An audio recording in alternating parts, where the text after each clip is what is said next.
Hello, ladies and gents. This is Mike Headley on the Headley Group Real Estate Show. This is a podcast designed for real estate professionals who's thinking about getting a career in real estate or who's already been in the business. We'll learn some great tips and tricks from the professionals and the veterans. Continue to tune in.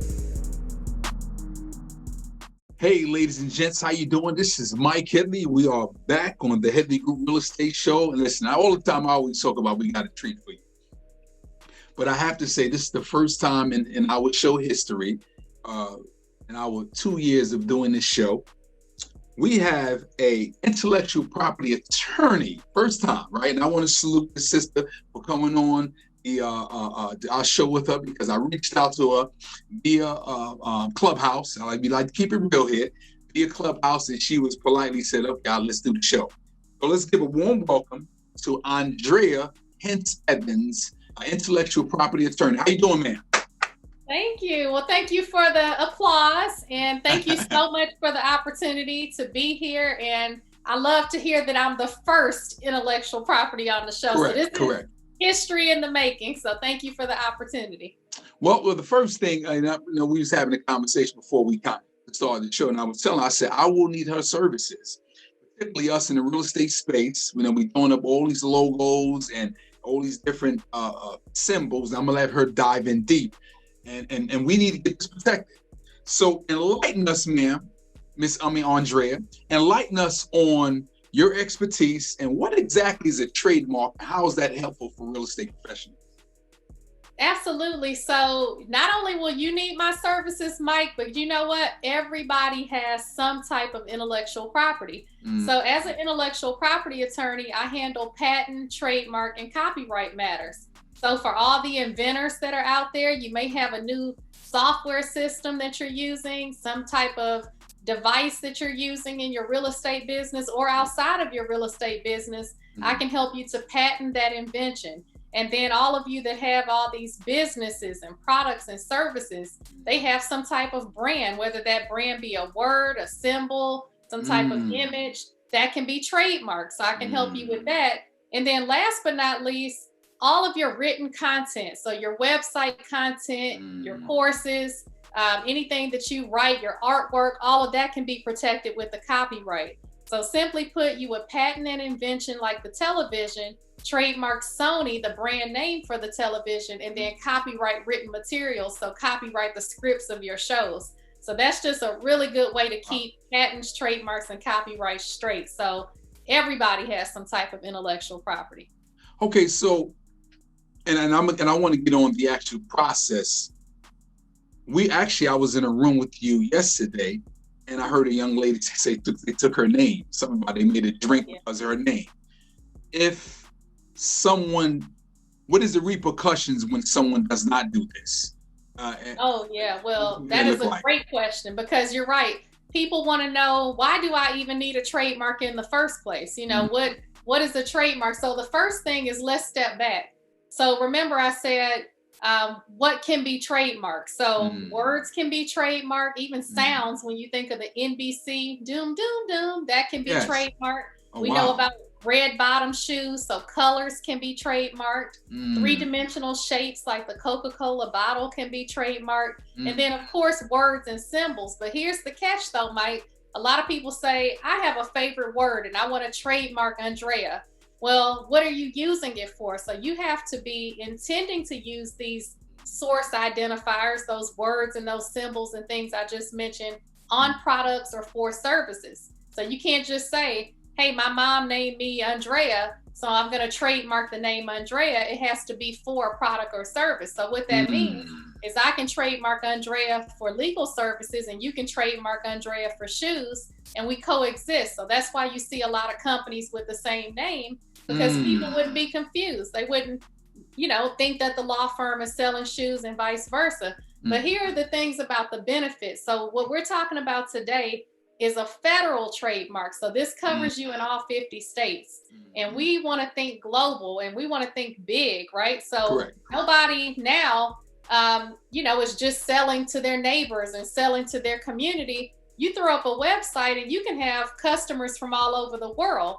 So with this federal trademark, it allows you to stop others from being able to use your trademark or something that would be what's called a likelihood of confusion in other states. Okay. So if I'm here in DC and I trademark Andrea for shoes, and I don't have it trademarked federally, let's say if I don't have it trademarked, the problem is you can go and form Andrea in Texas for shoes and I can't stop you. But if I have that federal trademark, I can enforce it and say, hey, that's trademark infringement. So the opportunities are really so valuable. One is that whatever you can do with real property, and since we're talking to the people that own all this property, the beauty of it is whatever you can do with real property, you can do with intellectual property. You can license it, you can assign it, you can sell it, you can will it. So just the same thing you can do with property. And when you think about your legacy, you can put your intellectual property in those wills, and long when you're gone, your legacy will be fulfilled and continue on, because your family members will continue that legacy with your trademarks as long as they continue to use it. So Coca-Cola is the oldest trademark. They've had their name since the 1800s. So when I think about that, exactly, I'm like, shoot, I'm going to be keeping up with these trademarks forever and making sure my family members continue on with my legacy as well. So the process of actually doing the trademark, I want to make sure I hear you correctly. Do I have to go through Secretary of State, or is it best to go jump federal? I'm good across the board. Oh, that is a good question, because, you know, one of the biggest misconceptions is people say, I formed a company. So I have an LLC, then that means I don't need the trademark. But remember, that is a myth. So an LLC is a type of company, and that doesn't necessarily mean that you own the trademark. And obviously having a trademark doesn't mean that you own the LLC. So your company name can be Mike LLC, but your brand can be Abracadabra for shoes. So the company names don't have to match. So all the company name is doing is basically allowing the federal government to tax your corporation or whatever that is. But people can own trademarks too. So if you say, hey, I don't have a company, Mike the person can own a trademark. So people can own trademarks, or companies can own trademarks, and that does not have to match. So just keep in mind, when you go to the Secretary of State and they say, okay, we're going to give you a stamp and register your business name, they say, okay, for $100 more, I'll register it in the state. Well, that state trademark just kind of lets people know that you're using the trademark in the state. That's common law, but you absolutely should file the federal. And if you file the federal, honestly, it's not required that you have the state, because remember, this federal trademark covers you in all 50 states. And the fees, is there fees, kind of how much and how long do they last, or is it forever?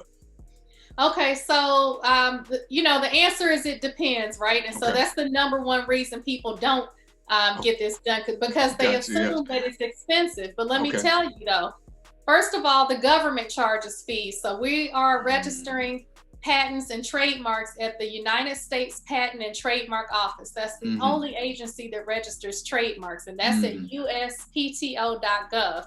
For your copyrights, you go to copyright.gov. So I'm saying that because I want you all to be very careful, because there are a lot of scams, and you want to make sure you're registering your trademarks and patents and copyrights in the right place. So that's the first thing. The second thing is, how much does it cost?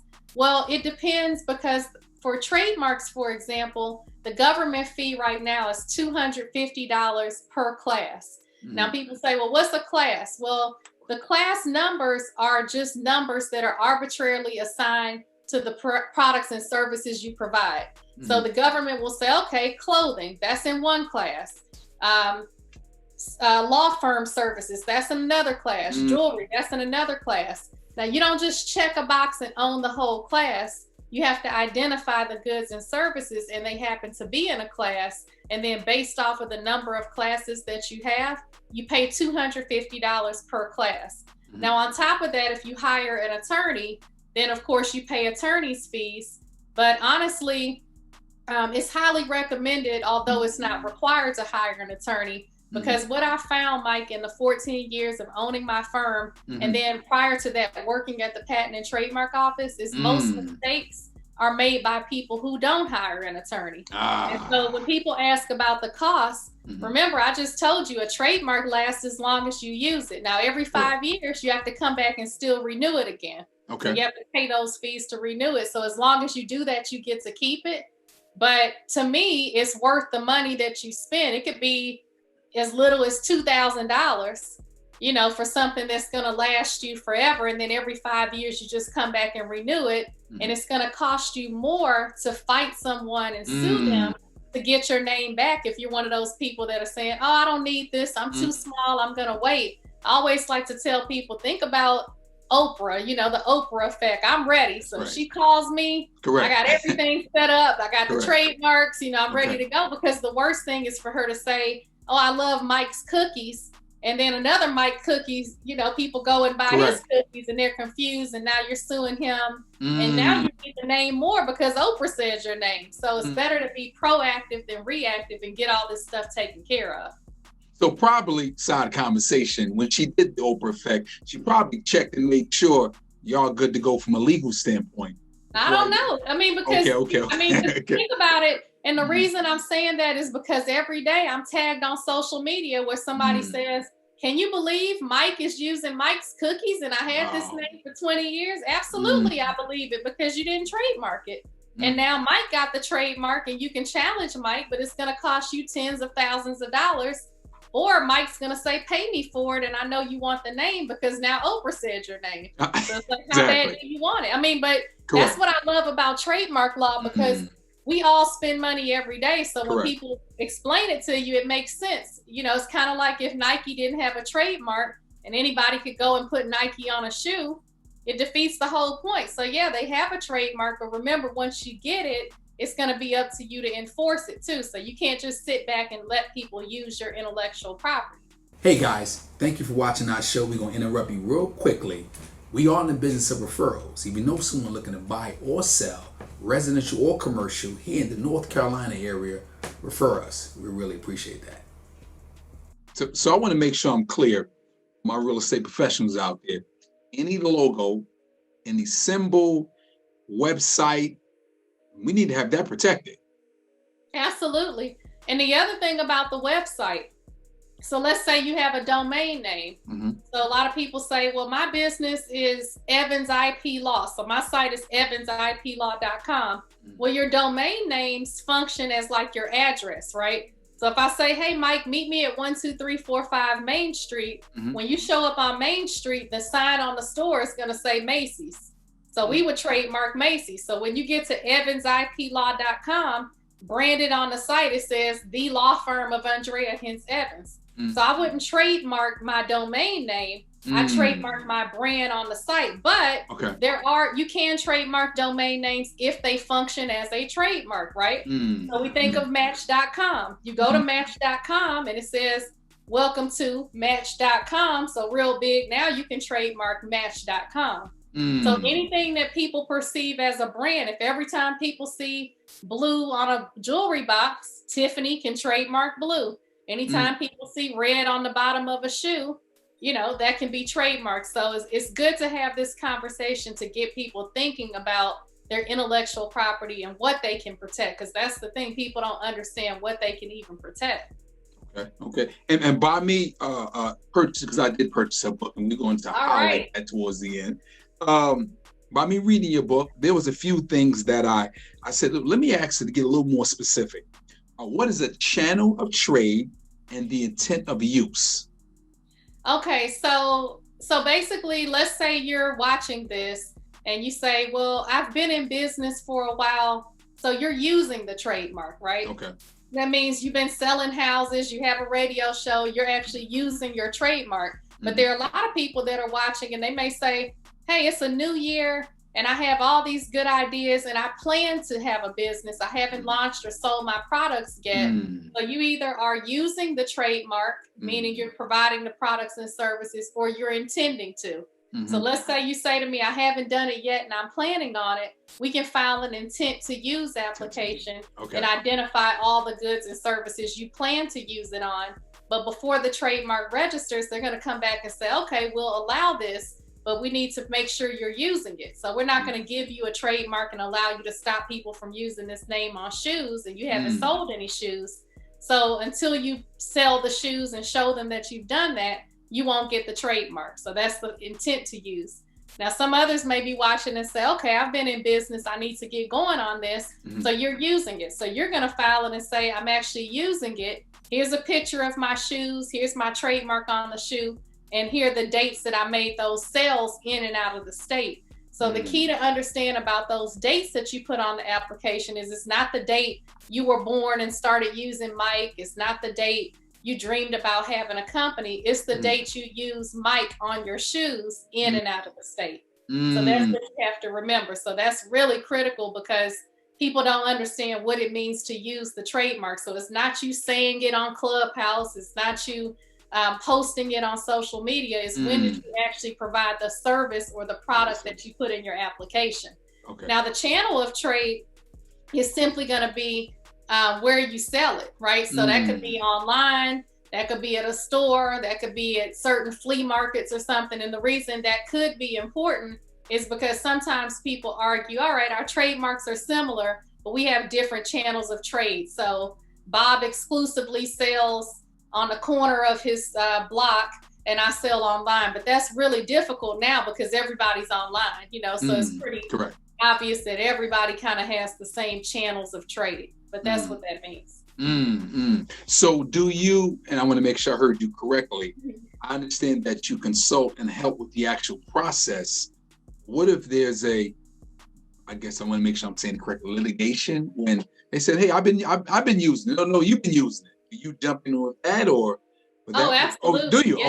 Okay. Yeah. Okay. So what's unique about my skill set is that I actually worked at the Patent and Trademark Office as a patent examiner and a trademark examining attorney.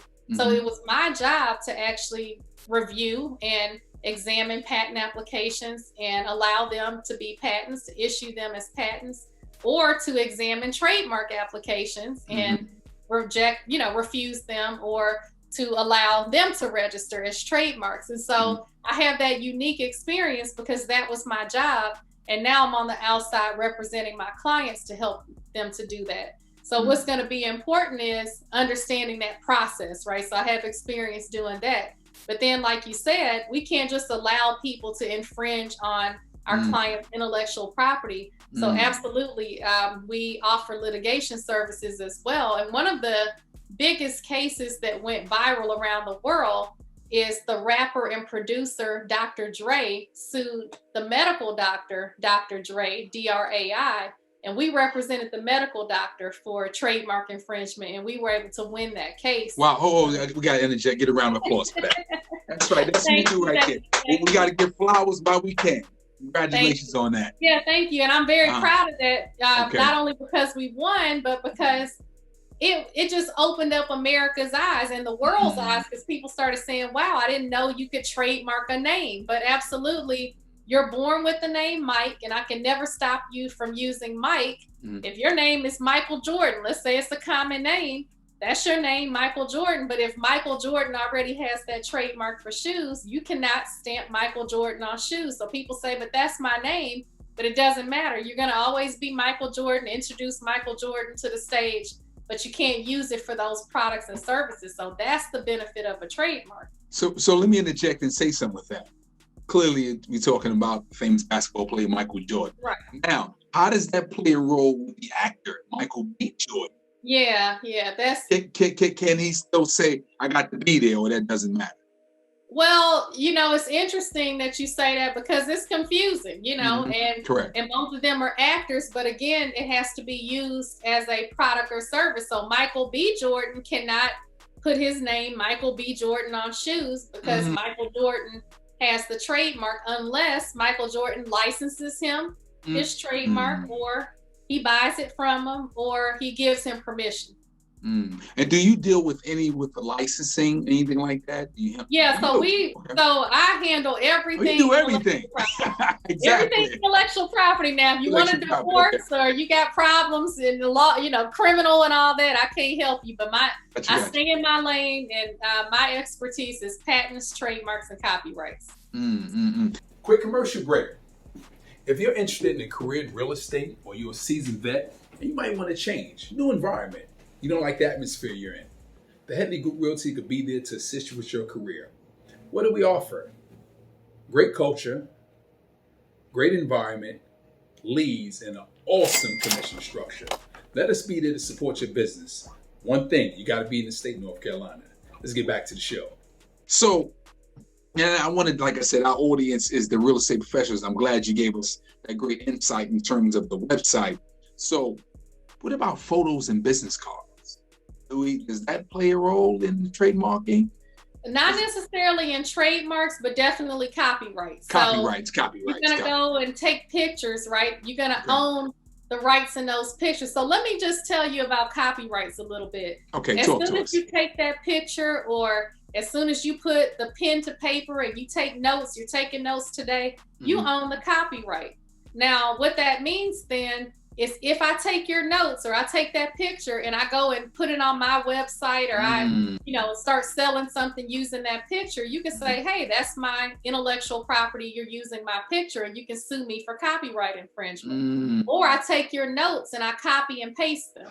So I basically take your notes and paste it on my site and send it out. That's copyright infringement. So you don't own the concept, of basically writing a book about how to sell property. I can write a book on how to sell property. But if I start copying and pasting your stuff, that's copyright infringement. But here's the thing. If you register the copyright with the Library of Congress and you have it protected before I copy it from you, you're going to get more damages than you would have had you waited.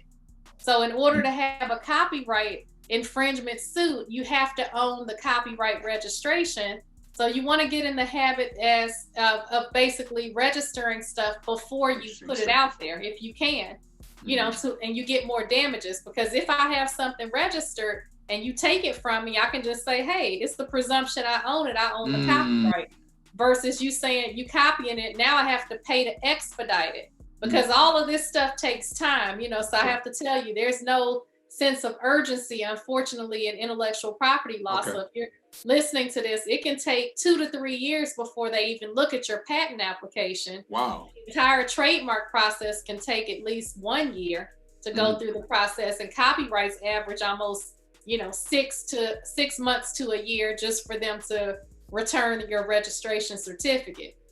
So it's good to start thinking about all this stuff and getting the process going. But this is great to talk about it for sure. Is it typically, that's what the big boys do, big box companies, big brands, they put that into use out there early?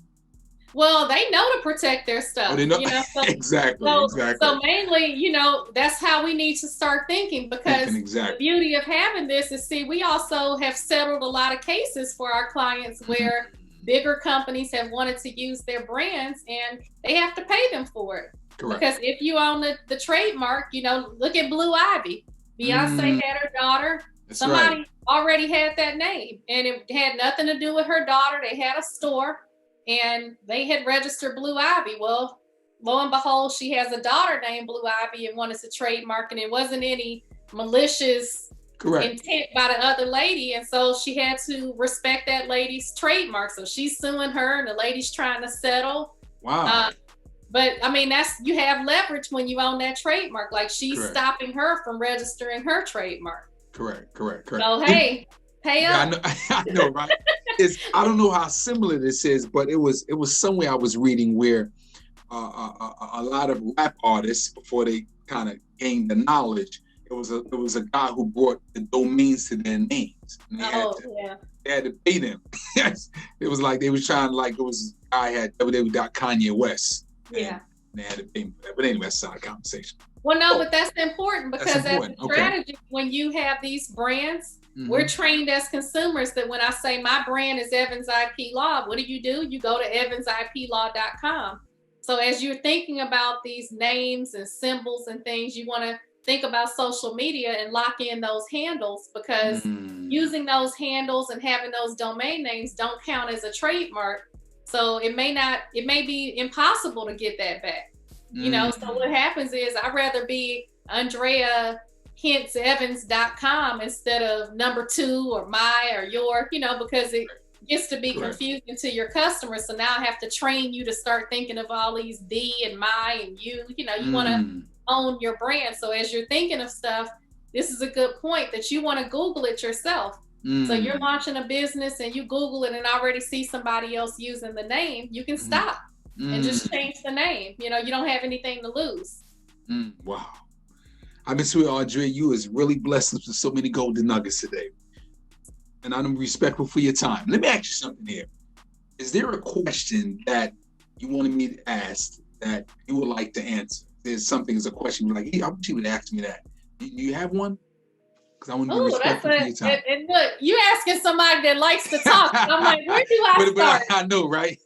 I want to be respectful for your time, though. That's why. Well, you know, what I would just say is that, you know, this interview is not meant to scare people into thinking, you know, they need to be burying things in their backyard and mailing themselves things and leaving the stamp and not opening. All of that are myths. You know, that does not protect. Wow.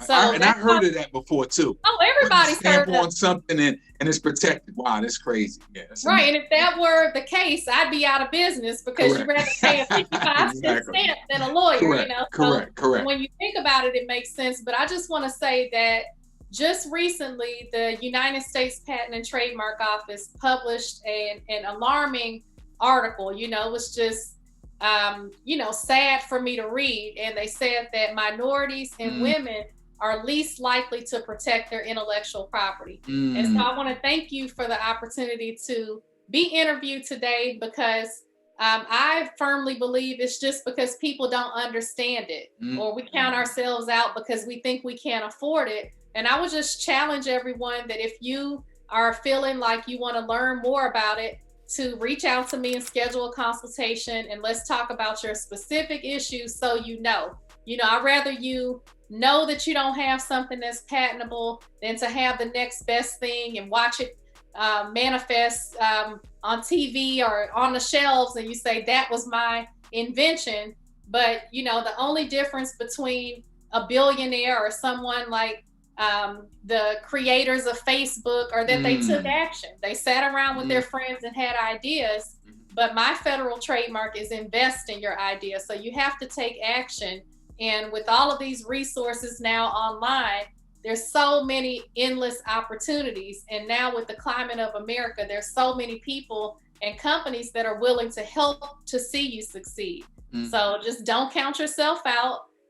Protect your intellectual property, and definitely keep in touch with me on social media everywhere at Evans IP Law, and check out these resources. So if you're saying, look, I don't want to pay right now, I'm not sure what I need, you mentioned the book, and the books are great resources, and I recommend those as well. I will highlight that in our show. This right here is a fabulous book, ladies and gentlemen. Again, we'll have this at the end of the show notes with a photo, but fabulous book, and it's not that thick. You can read it in one night and not that expensive. Yeah, you know, it's not meant to be a substitute for legal advice, but I got to tell you, it's my best-selling book because it answers a lot of questions that people have. And I just want you to be careful, because people are so proud to say that they're doing things on their own. You know, I filed my own trademark, I filed my own patent application, and that's great. We can buy our own houses, you know, on our own without help. But it's nothing like having an expert, and you have to think about your time.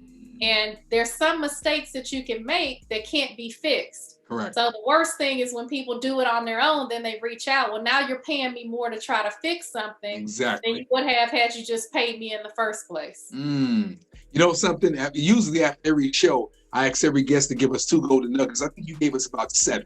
so that was a beautiful thing. Thank you. What we're going to do is, what we want to do now, we're going to wrap up with Miss Andrea. With the name of her law firm is Andrea Evans Law. I want to make sure I get that correctly. The law firm of Andrea Hence Evans. So I'm everywhere at Evans IP Law, all over social media. You all can check out evansiplaw.com. And when you get there, I really want to encourage you all to subscribe to my firm's newsletter. So click on the subscribe. I have 15,000 plus subscribers, and I'm really proud of that, because we share information not only about intellectual property, but about trade shows and different opportunities for pitch competitions and things related to intellectual property that can help you. And I share all of that all around my social media and Evans IP Law. Awesome.